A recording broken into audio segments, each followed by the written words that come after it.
अस्सलाम वालेकुम जी। पीर हक खतीब और शुफ सरकार की आजकल हर तरफ धूम है। और एयर वाई के सहाफ़ी इकरारुल हसन ने पिछले दिनों में जो कुछ उसके ऊपर करके दिखाया है और जिस तरह वो वहाँ पे गए हैं, और वो आप लोग सारी देख चुके हैं, ज़्यादा बहस की लंबी चौड़ी ज़रूरत नहीं है। मैं 2018 में जेलम में था। मेरे एक कोलीग थे एनआरएसपी एनजीओ में, जब हम जॉब करते थे, मुश्ताक साहब। उनको हुआ ये कि दिल का कोई मसला बना, और उस वक़्त ये जो शुफ शुफ सरकार है, ये बिल्कुल नए मतलब के अरूज के ऊपर थे, और इनकी अभी जो है वो धूम-धाम शुरू हुई हुई थी। तो वो मुश्ताक साहब जो हैं, उनको किसी ने मशवरा दिया कि आप जाएँ। पहले वो कार्डियोलॉजी रावलपिंडी से ट्रीटमेंट करवा रहे थे। उनके दिल के कोई जो है वाल्व वो बंद थे, और इस तरह का कोई सीन था। उन्होंने मेडिसिन भी काफ़ी करवाई, लेकिन ठीक नहीं हो रहे थे। फिर किसी ने कहा कि भई आप वहाँ पे जाएँ। वो वहाँ पे भी जाता रहा। जब ये सारा मामला हुआ, तो कल मैं वैसे बैठा था बाय द वे, तो मैंने सोचा कि यार वो मुश्ताक साहब, क्योंकि आजकल ज़ेर बहस है बड़ा ये शुफ शुफ सरकार, तो क्यों ना उससे पूछ लिया जाए। तो मैंने फिर मुश्ताक साहब को कॉल की, उनसे मेरी बड़ी तफ़सीलन बात हुई, और मैंने उनसे पूछा कि सुनाएँ, आप भी वहाँ पे जाते रहे हैं, क्या सीन था?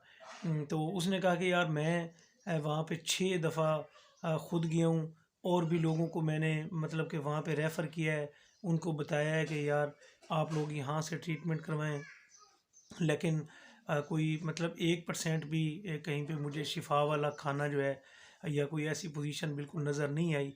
बल्कि वो बता रहे थे कि बाकी जो पैसों के लेन देन की बात कर रहे हैं अपना इकरारुल हसन साहब, वो ऐसे है कि वो भी मुश्ताक साहब से मैंने बड़ी तफसीलन पूछा, तो उन्होंने कहा ऐसा कोई सीन नहीं है, मांगते वो बिल्कुल नहीं है।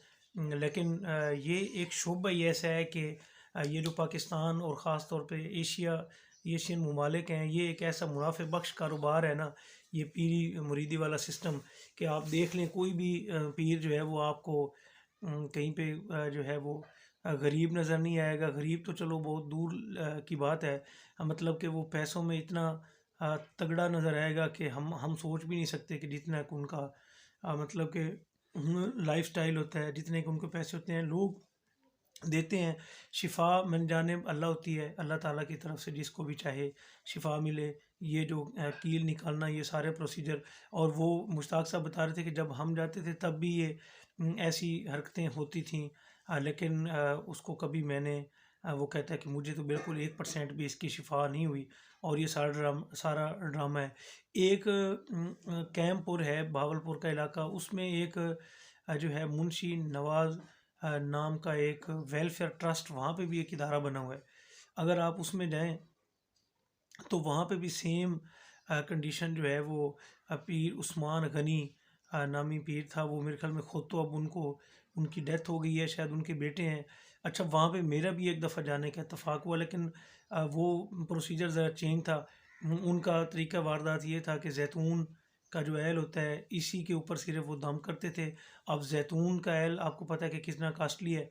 वो फिर वहीं पे उन्होंने कैंटीन बनवाई हुई थी, लोग उससे वो ख़रीदते थे, और ख़रीदने के बाद उसका एक जो जहाँ पे मुझे नज़र आया कि ये कहीं पे कोई जादू-शादू वाला सीन ज़रूर है, कि उसको उसी ज़ैतून के ऑयल को फ्राई पैन में डाल के सिलेंडर के ऊपर फुल गरम करके उसमें वो पीर साहब जो थे, वो अपना पाँव रख देते थे, और वो दम करने के बाद उस बंदे के ऊपर वही पाँव लगाते थे। जहाँ पे दर्द है, किसी को कैंसर है, फलाँ है, तो वो तो कैंसर तक का भी इलाज वहाँ पे कहते थे, फालिज कैंसर और इस तरह की चीज़ों का। तो उस पे कुछ अर्सा पहले मैं वहाँ पे खुद गया था। तो वहाँ की स्टोरीज़ भी कुछ इससे डिफरेंट नहीं थी।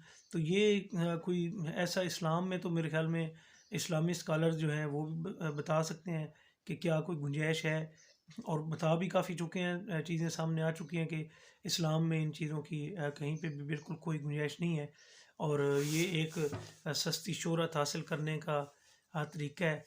और बस वो किसी को एक आध को अल्लाह ताला ने शिफा दे दी, और उसके बाद ये सिलसिला चल पड़ता है, और उनकी एक रोज़ी रोटी जो है वो चल पड़ती है। बाकी अगर आप इसकी तहकीक में जाएँ, आप इसकी तस्दीक में जाएँ, तो आपको कहीं पे कुछ ऐसा नज़र नहीं आएगा।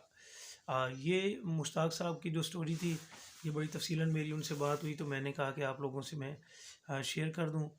कोशिश करूँगा कि मैं उनकी ऑडियो जो है वो रिकॉर्डिंग वो भी आप लोगों को शेयर कर दूँ। Thank you.